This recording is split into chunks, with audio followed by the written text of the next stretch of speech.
Hello student, इस समय जैसे कोरोना जैसी महामारी का प्रकोप पूरे देश में चल रहा है और उसकी वजह से ही यहाँ पर पूरे देश में लॉकडाउन का माहौल है। लॉकडाउन आवश्यक भी है क्योंकि अगर कोरोना जैसी बीमारी को हराना भी है तो इसके लिए हमें चैन तोड़ना पड़ेगी, लेकिन हम इसके लिए अपनी स्टडी बंद नहीं कर सकते हैं क्योंकि जैसे ही लॉकडाउन ख़त्म होगा तो शायद यहाँ पर जितनी भी वैकेंसीज़ हैं वो आना प्रारंभ भी हो जाएंगी।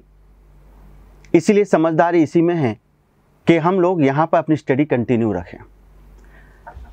इसी उद्देश्य को ध्यान में रखते हुए स्टूडेंटों के लिए कौटिल्य एकेडमी के द्वारा यहाँ पर ऑनलाइन क्लासेस स्टार्ट की गई हैं, जिसके माध्यम से सभी टीचर अपने अपने टॉपिक को बच्चों तक पहुँचाने का कार्य करेंगे। इसमें सबसे पहले अपने इतिहास के अध्ययन के संबंध में बात करते हैं। इतिहास शब्द की उत्पत्ति को लेकर हमें विभिन्न भाषाओं में अलग अलग जानकारियां मिलती हैं, जिसमें हम मुख्य रूप से यदि बात करें तो इसमें भारत, ब्रिटेन या ग्रीक कह सकते हैं खास तौर से, तीसरा जर्मन शब्द। यहाँ पर इतिहास को लेकर अगर हम भारतीय भाषा में बात करें तो हमें ये अश धातु से निकला हुआ दिखाई देता है। अश जिसका अर्थ होता है यहां पर निश्चित रूप से हुआ, यहां पर अश धातु से निकला है। अश धातु, लिट लकार, बचपन में आप लोगों ने शायद पढ़ा हो, यहां पर धातु शब्द पढ़े हो, जैसे उन्होंने कहा गम धातु होती है, यहाँ पर पठ धातु होती है, या आपने बचपन में संस्कृत में पढ़े होंगे। तो ये जो धातु है तो हमें अश धातु से निकला हुआ दिखाई देता है। अश धातु का लिट लकार और अन्य पुरुष और इसका एक वचन,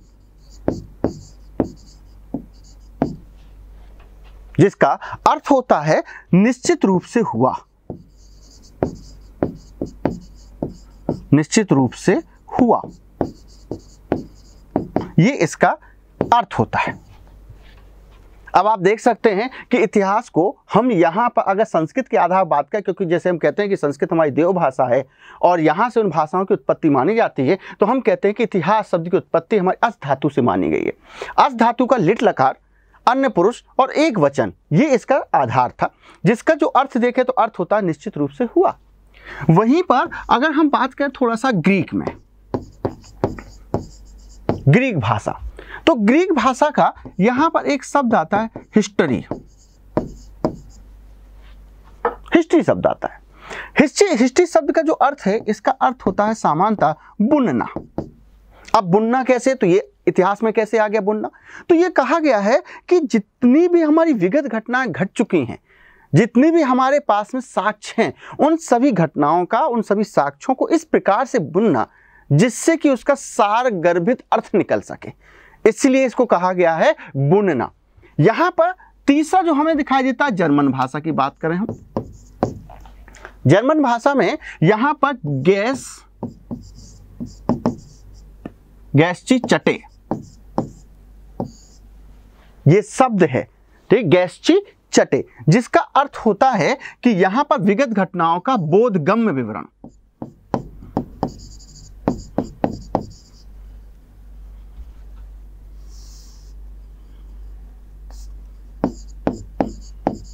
बोधगम्य विवरण। अब विगत घटनाओं का बोधगम्य विवरण मतलब ये कि जितनी भी घटना घटित हो चुकी हैं उन सभी घटनाओं का इस प्रकार से अध्ययन करना कि एक सारगर्भित, या कह सकते हैं कि बोधगम्य या बोधगम्य की जो हम बात करते हैं, उन सभी चीज़ों का विवरण करना ही हमारा इतिहास है। इस प्रकार से आप देख सकते हैं कि इतिहास शब्द की उत्पत्ति को मुख्य रूप से हमने 3 भाषाओं के आधार पर यहाँ पर दिखाने का प्रयास किया है। एक तो हम भारतीय इतिहास की बात करें, दूसरा ग्रीक इतिहास की बात करें और तीसरा जर्मन इतिहास की बात करें। अभी हमने इतिहास शब्द की उत्पत्ति कहाँ से हुई ये सामान्यतः जानने का प्रयास किया। इसके साथ साथ हमने यहाँ पर इतिहास को क्यों पढ़ना चाहिए, इतिहास का महत्व क्या है, हमने इसको पढ़ने का भी प्रयास किया। इसके बाद में दूसरी बात आती है कि चलिए सर, हमने ये उत्पत्ति भी जान ली कहाँ से हुई, ये भी जान लिया कि इसका महत्व क्या है, लेकिन तीसरा स्टेप ये आता है कि इतिहास के जानने के आधार क्या हैं, क्योंकि अगर हमें महत्व भी पता चल गया, हमें उत्पत्ति भी पता चल जाती है, सारी चीज, तो एक जिज्ञासा जागृत होती है कि आखिर इतिहास को जाने कैसे हम। इतिहास जानने के हमें विभिन्न स्रोत हैं।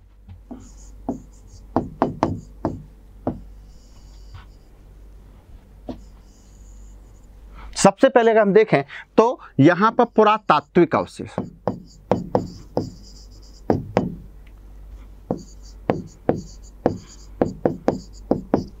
दूसरा साहित्यिक अवशेष,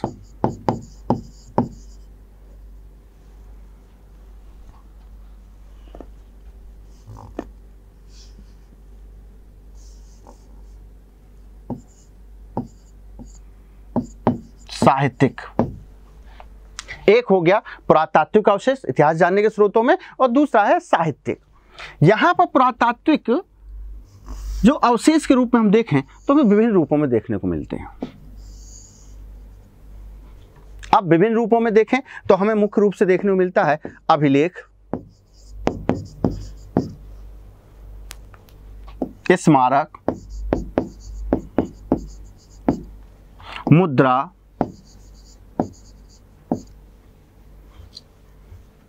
बर्तन एवं आभूषण।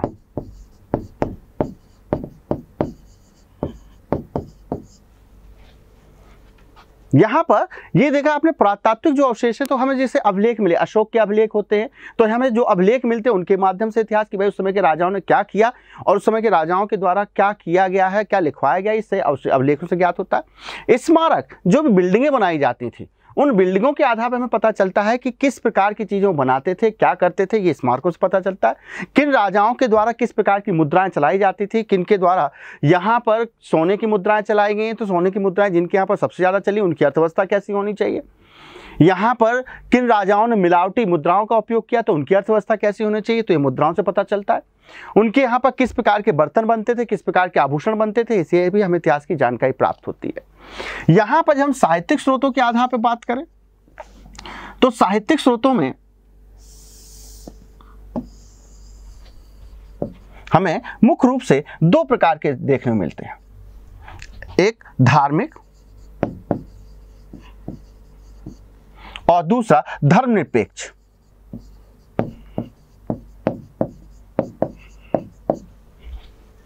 धार्मिक साहित्य में देखें तो यहां पर सबसे पहले हमें दिखाई देता है, खास तौर से अगर भारतीय इतिहास में बात करें तो ब्राह्मण, दूसरा देखने को मिलते हैं बौद्ध और जैन। धर्मनिरपेक्ष साहित्य में देखें तो हमें विभिन्न रूप देखने को मिलते हैं, जैसे यहां पर काल्पनिक,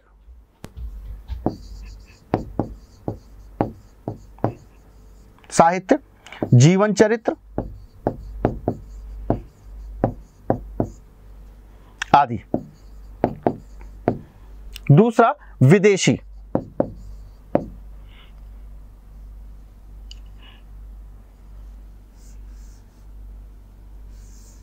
इन स्रोतों के माध्यम से हम इतिहास को जानने का प्रयास कर सकते हैं।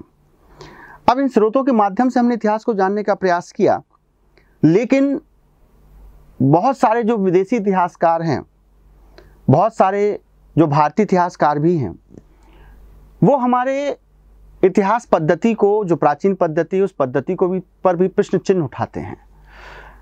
यहाँ पर सामान्यतः जैसे कुछ इतिहासकार मानते हैं कि जिनके साक्ष्य हैं, जिनके स्रोत हमें पर्याप्त रूप से प्राप्त होते हैं, वही सिर्फ इतिहास है। इसके अलावा जितने भी हमारे साहित्यिक ग्रंथ हैं, चाहे धार्मिक साहित्य हो, कोई भी साहित्य हो, वो साहित्यिक ग्रंथ इतिहास की श्रेणी में नहीं आते। इस पर हमारे जो कुछ विदेशी इतिहासकार रहे हैं, उन्होंने हमारी रामायण महाभारत को भी इतिहास की श्रेणी में नहीं रखा है।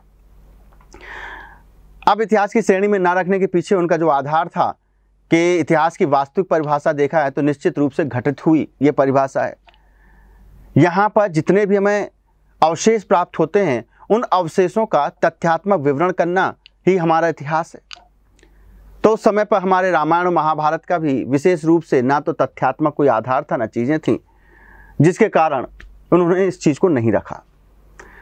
लेकिन यहाँ पर हमारे कुछ इतिहासकारों की बात करें या धार्मिक जो लोग थे उनके आधार बात करें, तो उनका कहना था कि नहीं भाई, हमारी रामायण भी हुई है, हमारी महाभारत भी हुई है, तो रामायण और महाभारत भी हमारी इसी श्रेणी में आना चाहिए, क्योंकि हम उनको मानते हैं और ये सत्य रूप से घटित हुई घटनाएं हैं। और रही बात जहाँ तक कि पर्याप्त रूप से अवशेष प्राप्त नहीं हो रहे हैं, तो पर्याप्त रूप से अवशेष प्राप्त नहीं हो रहे हैं क्योंकि हम उनको खोज नहीं पा रहे हैं। और ऐसा नहीं है कि अगर किसी चीज़ के हमें अवशेष प्राप्त नहीं हो पा रहे हैं तो हमारे इतिहास की श्रेणी में नहीं आते, क्योंकि इतिहास जानने का स्रोत सिर्फ पुरातात्विक आधार भी नहीं होता है। इतिहास जानने का स्रोत हमारा श्रुति भी होती है। श्रुति का मतलब होता है कि एक पीढ़ी से दूसरी पीढ़ी जब हम सुनकर यहाँ पर ज्ञान पहुँचाते हैं, तो ऐसी स्थिति में वो भी हमारे ज्ञान का एक आधार होता है। जैसे अगर कोई घटना घटित हुई और वो घटना घटित होने के बाद में अगर हम कहें कि हमने उस घटना को देखा, और दूसरा व्यक्ति कहे कि भाई अगर आपने उस घटना को घटित होते हुए देखा तो आप उसको सिद्ध कीजिए। जैसे अगर मान लीजिए हमने जंगल में मोर नाचते हुए देखा और हम बताएं कि भाई हमने आज जंगल में मोर नाचते हुए देखा, सामने वाला व्यक्ति कहे कि ठीक है, अगर आपने जंगल में मोर नाचते हुए देखा तो आप सिद्ध करिए। तो इसका मतलब ये नहीं है कि अगर हम आपको वो चीज़ का प्रूफ ना दे पाएं तो ऐसी स्थिति में वो घटना घटित नहीं हुई है, ऐसी स्थिति में वो सत्य नहीं रह गया है। तो जो भारतीय धार्मिक लोग थे उनका कहना था कि नहीं, हमारे इतिहास में हमें रामायण भी देखने को मिलती है, हमें महाभारत भी देखने को मिलती है। जब इस प्रकार की यहाँ पर मतभेद की स्थिति उत्पन्न होने लगी तो फिर हमने यहाँ पर इसको भी दो भागों में बांटने का प्रयास किया।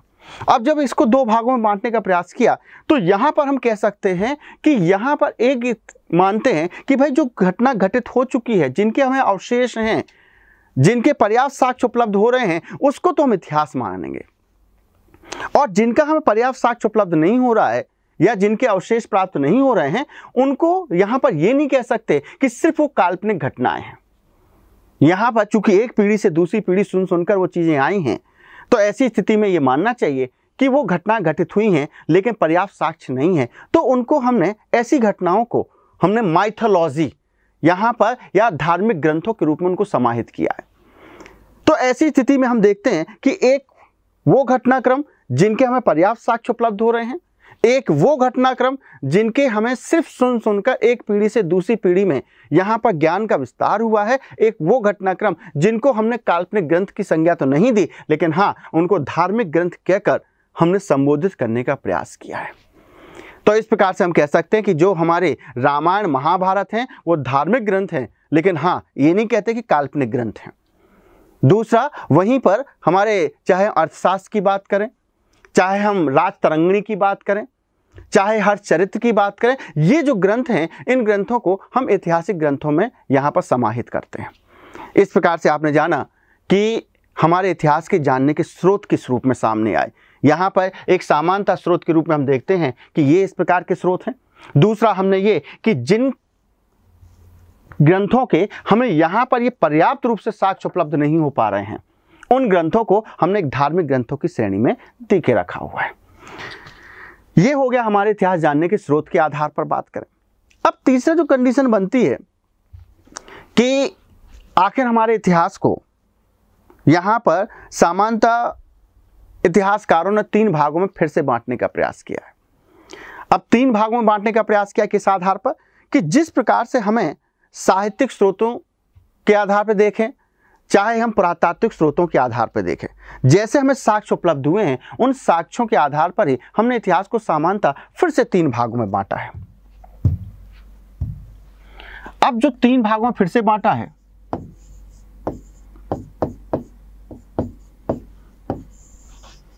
पहला प्राक ऐतिहासिक काल, दूसरा आद्य ऐतिहासिक काल और तीसरा ऐतिहासिक काल। यहां पर तीन भागों में हमने इतिहास को बांटा, प्राक ऐतिहासिक काल, आद्य ऐतिहासिक काल और ऐतिहासिक काल। अब ये 3 भाग हैं, इन 3 भागों को बांटने के पीछे जो मुख्य आधार रहा है कि जैसे हमें साक्ष्य उपलब्ध हुए, उन साक्ष्यों के आधार पर हमने इनको बांटा, जिसमें हम सबसे पहले बात करते हैं प्राक ऐतिहासिक काल। प्राक ऐतिहासिक काल एक ऐसा काल है जिसके संबंध में हमें यहाँ पर सिर्फ पुरातात्विक अवशेषों के बारे में ही, पुरातात्विक अवशेषों से ही जिनकी जानकारी प्राप्त होती है। सिर्फ पुरातात्विक अवशेषों से जानकारी प्राप्त होती है। क्यों? क्योंकि उस काल के लोगों को लिपि की जानकारी नहीं थी। अब उस काल के लोगों को लिपि की जानकारी थी नहीं, तो ऐसी स्थिति में हमें उनके यहाँ पर लिखित रूप से साक्ष्य उपलब्ध नहीं हुए। तो ऐसा काल, जिस काल की जानकारी के लिए हम पूरी तरह से पुरातात्विक अवशेषों पर निर्भर हों, ऐसे काल को कहा जाता है प्राक ऐतिहासिक काल। ऐसे काल का जो एग्जाम्पल है, जैसे हम एग्जाम्पल के रूप में देखें कि हमें यहाँ पर दिखाई देता है सबसे महत्वपूर्ण एग्जाम्पल पुरापाषाण काल,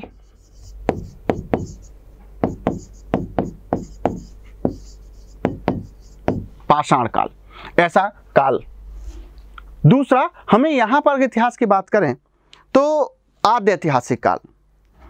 अब आद्य ऐतिहासिक काल तो ऐसा काल जिस काल की जानकारी के लिए हम मुख्य रूप से यहां पर पुरातात्विक अवशेषों पर निर्भर हैं, लेकिन इस काल के लोगों को लिपि की जानकारी तो थी, लेकिन हम यहां पर उनकी लिपि को पढ़ने में सफल नहीं हो पाए, जिसके कारण इस काल को इतिहासकारों ने आद्य ऐतिहासिक काल रखा है। अर्थात ऐसा काल जिस काल की जानकारी के लिए हम आज भी पुरातात्विक अवशेषों पर निर्भर हैं, लेकिन उस काल के लोगों को लिपि की जानकारी थी, हम उस लिपि को पढ़ नहीं सके। ऐसे काल को कहा गया है आद्य ऐतिहासिक काल। और ऐसे काल का बहुत अच्छा जो उदाहरण है वो है हड़प्पा।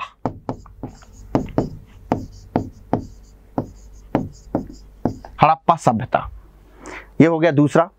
यहां पर जनरली आप देखना कई बार क्वेश्चन पूछा भी जाता है कि हड़प्पा सभ्यता निम्नलिखित में से किस भाग का उदाहरण है, या हड़प्पा सभ्यता है आद्य ऐतिहासिक काल, ऐतिहासिक काल, प्राक ऐतिहासिक काल, मध्य ऐतिहासिक काल। इस प्रकार के एग्जाम्पल क्या कह सकते हैं कि ऑप्शंस दिए जाते हैं।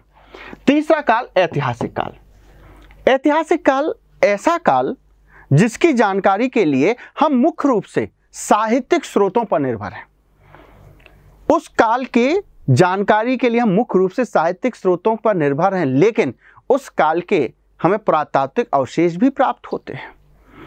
अब पुरातात्विक अवशेष प्राप्त होते हैं तो पुरातात्विक अवशेषों से भी जानकारी मिलती है, लेकिन हम ये नहीं कह सकते कि मुख्य हैं, क्योंकि सबसे महत्वपूर्ण चीज़ है कि उस काल के साहित्य हमें प्राप्त हैं और उस काल की लिपि को हम पढ़ने में सफल हो चुके हैं। तो उस काल की जानकारी के लिए मुख्य रूप से हम साहित्यिक स्रोतों पर निर्भर करते हैं, लेकिन पुरातात्विक अवशेषों भी हमारे इतिहास की जानकारी के लिए बहुत महत्वपूर्ण स्रोत के रूप में काम करते हैं।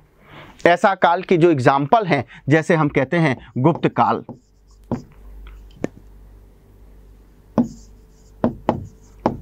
मौर्य काल,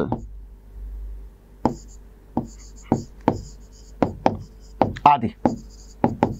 अब इसमें मौर्य काल सामान्यतः पहले आता है, गुप्त काल बाद में आता है, लेकिन बोलने में हो गया कि भाई मौर्य काल, गुप्त काल, तो आप देख सकते हैं तो गुप्त काल, मौर्य काल, ये हमारे एग्जाम्पल के रूप में सामने आते हैं। ये हो गया हमारी बात कि भाई अब जो हमारा इतिहास है, तो इतिहास को हमने सामान्यतः जो स्रोत हैं, इतिहास जानने के स्रोत हैं, उन इतिहास जानने के स्रोतों के आधार पर इसे सामान्यतः 3 भागों में बांटा गया है। सामने देखने में ऐसा लगता है कि सर ये 3 भाग हैं, 3 चीज़ें, ठीक है, लेकिन यहाँ पर भी प्रश्न बन सकता है। इसके बाद नेक्स्ट जो हमारा स्टेप बनता है इतिहास में कि भाई हमने इतिहास को देख लिया कि इतिहास शब्द की उत्पत्ति कैसे हुई। इतिहास में हमने देखा कि उसका महत्व क्या है, उसका अर्थ क्या है।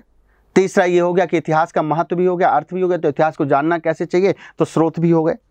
नेक्स्ट जो हमारा था कि स्रोत के आधार पर हम अब इतिहास को सामान्यतः फिर से 3 भागों में बांट दिए हैं। ये 3 स्टेप हमारे कंप्लीट हो चुके हैं। अब हम बात करते हैं थोड़ा सा भारतीय इतिहास। चूंकि अपने कंपटीशन एग्जाम में हमारा भारतीय इतिहास ही रखा गया है, विश्व इतिहास को सामान्य अध्ययन की दृष्टि से नहीं रखा गया, तो हम सबसे पहले बात करते हैं भारतीय इतिहास को लेकर। भारतीय इतिहास आपने देखा होगा कि इसको सामान्यतः फिर से हमने 3 भाग में बांटने का प्रयास किया, प्राचीन, मध्य और आधुनिक। प्राचीन, मध्य और आधुनिक, तो दिमाग में एक बात आती है कि हमने इतिहास को 3 भागों में क्यों बांटा। हमें इतिहास को 3 भागों में बांटने की आवश्यकता क्या थी। सामान्यतः हम इतिहास तो पढ़ ही रहते हैं, हम शुरू से लेकर एंड तक तो वही इतिहास पढ़ते हैं, और जब शुरू से लेकर एंड तक इतिहास पढ़ते हैं तो चाहे हम मध्य पढ़ लें, चाहे प्राचीन पढ़ लें, कुछ भी पढ़ लें, आवश्यकता क्या है 3 भागों में बांटने की। लेकिन अगर हम थोड़ा सा देखें तो 3 भागों में बांटने के पीछे जो मुख्य आधार रहा है, ये आधार था सिर्फ अध्ययन को सरल करना। अगर अध्ययन करना है तो उसको कितना और सरल बनाया जाए, उसको सरल बनाने की दृष्टि से हमने 3 भागों में बांटा है। अब सरल बनाने की दृष्टि से कैसे, तो हम देखें कि हमारा जो माइंड होता है ना, ये हमारा जो दिमाग होता है, दिमाग को पढ़ना है अगर किसी चीज़ को, पढ़ने के बाद में उसको याद करना है, तो हम सामान्यतः ये देखते हैं कि कितनी ऐसी कॉमन चीज़ें हैं जो हमें हर जगह पर देखने को मिल रही हैं। अगर कॉमन चीज़ें हर जगह देखने को मिलती हैं तो हमारा दिमाग सबसे पहले फाइंड आउट करता है कि ये कॉमन चीज़ों को अलग निकाल लिया जाए, और कॉमन चीज़ों को अलग निकालने के बाद में यहाँ पर जो बचे हुए जो शेष भाग हैं उनको हम याद करें, तो फिर ऐसी स्थिति में हमें याद करने में बड़ी सरलता प्राप्त होती है, बहुत सरलता मिलती है। इसी चीज को ध्यान में रखते हुए इतिहासकारों ने सामान्यतः 3 भागों में बांटा। तो अब बांटने के पीछे आधार क्या होना चाहिए, बहुत सारे आधारों की बात की, तो लेकिन सबसे महत्वपूर्ण आधार ये निकल के सामने आया कि हमारे राजाओं के द्वारा जिस प्रकार से शासन किया गया है, हमारे देश में जिस प्रकार से लोगों ने शासन किया है, उसके आधार पर हम इतिहास को बांटेंगे।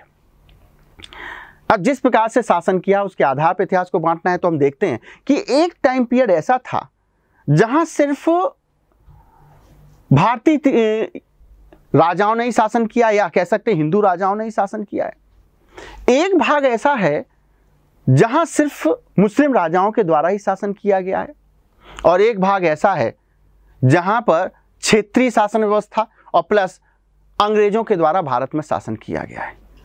तो ये 3 लोगों के द्वारा भारत में मुख्य रूप से शासन किया गया है।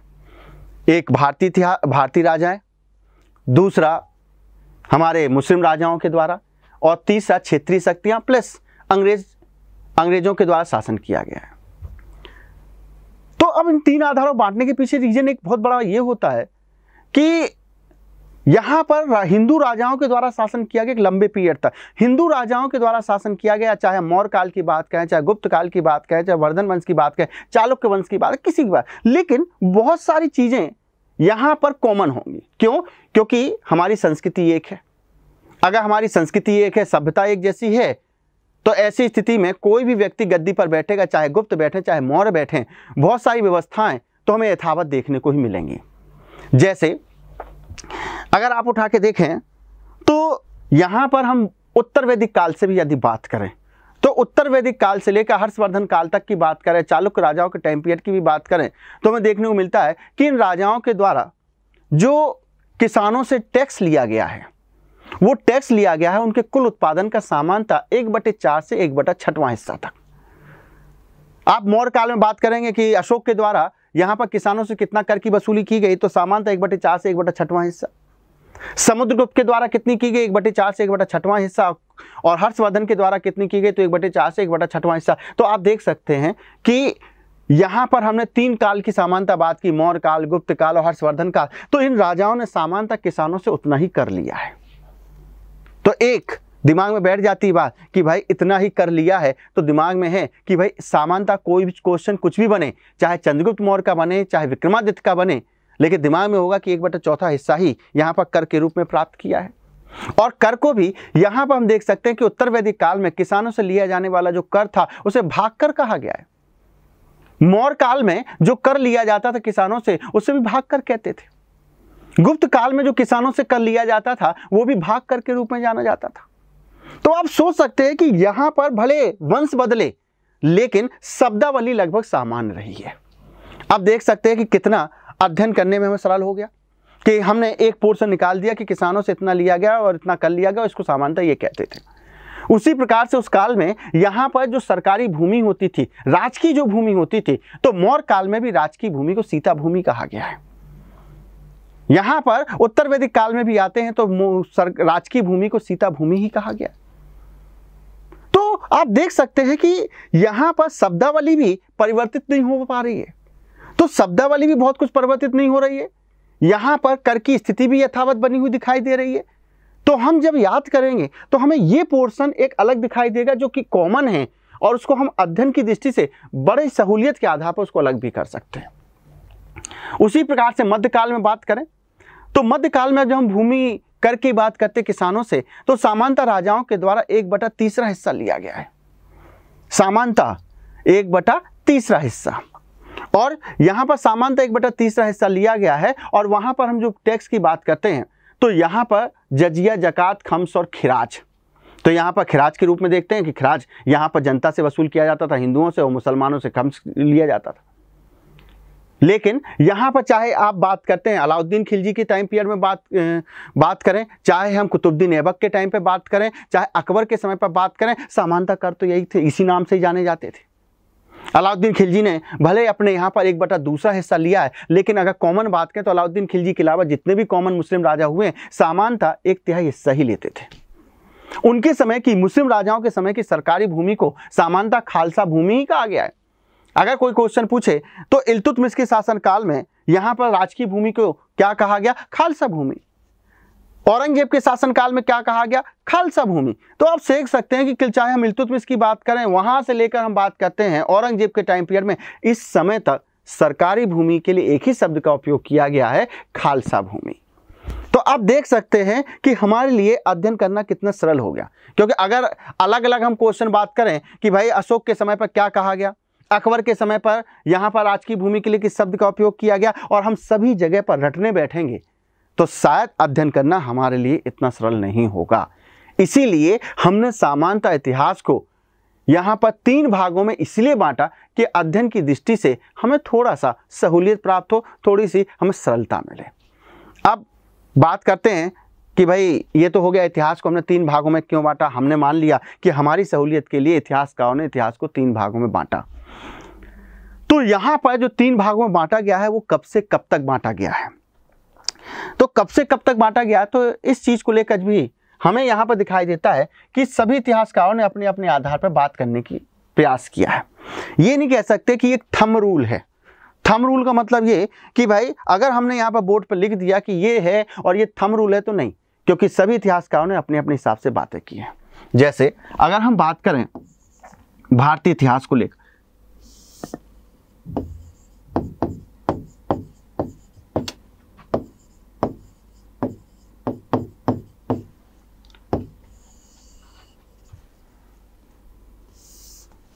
तो प्राचीन काल,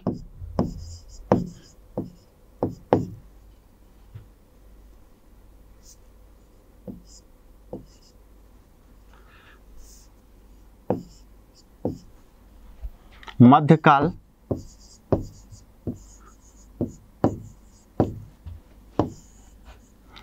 आधुनिक काल।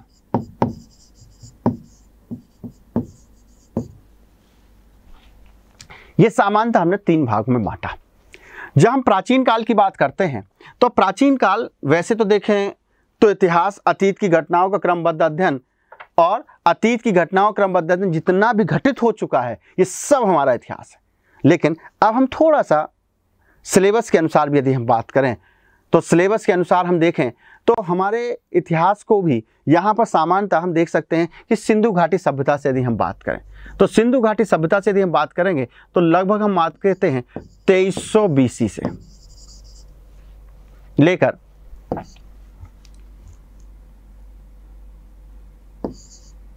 6वीं शताब्दी ईस्वी तक।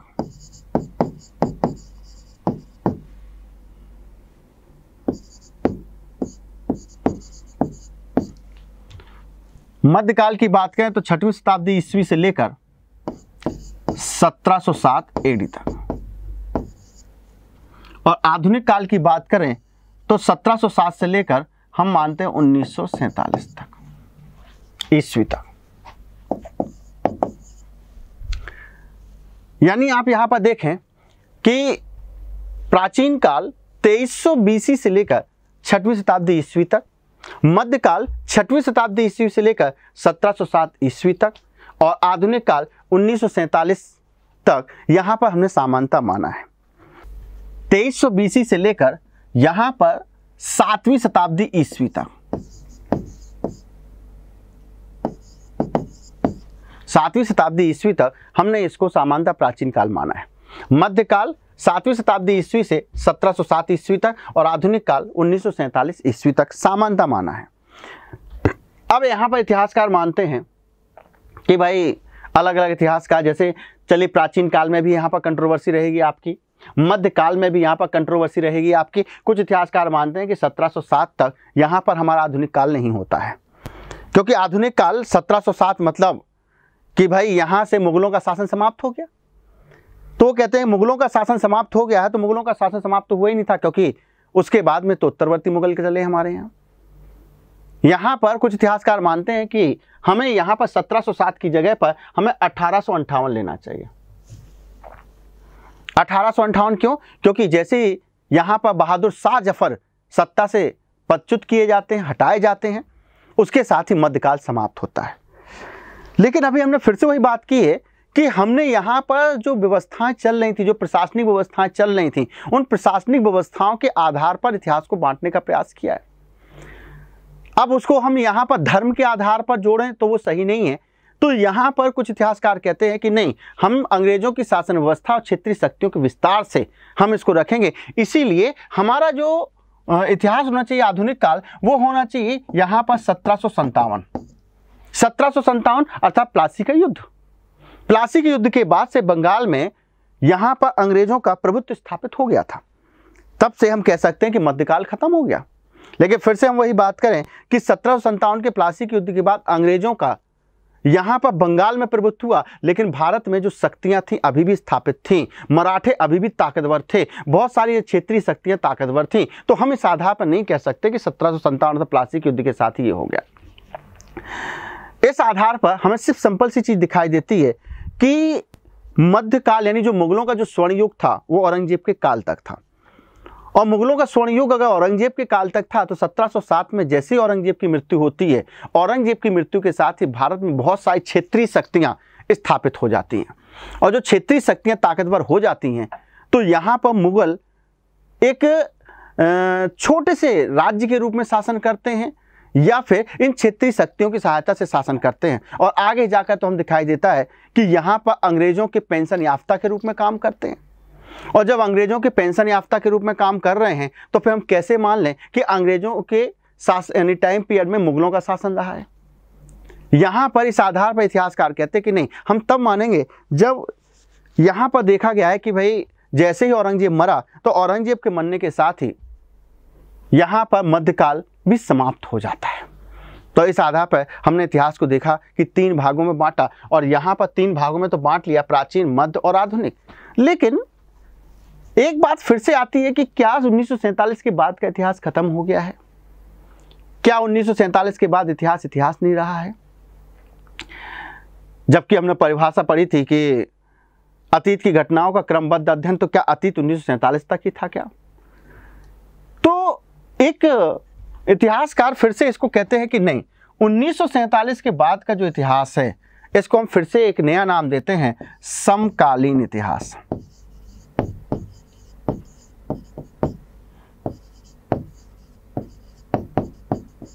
समकालीन इतिहास सामान्यतः हम मानते हैं कि 1947 से लेकर आज तक चल रहा है, और 1947 से लेकर आज तक चल रहा है तो हम कह रहे हैं समकालीन इतिहास। समकालीन का मतलब होता है हमारे समय का इतिहास। हमारे समय मतलब कि 1947 के बाद जिस प्रकार से हमारे देश में यहाँ पर गणतंत्रात्मक व्यवस्था लागू हुई, जिस प्रकार से हमारे देश में लोकतंत्रात्मक व्यवस्थाएं लागू हुई, वो 1947 के बाद यहाँ पर जिस प्रकार से लागू की गई आज तक उसी प्रकार से व्यवस्थाएं चल रही हैं, जिसके कारण इसे कहा जाता है समकालीन इतिहास।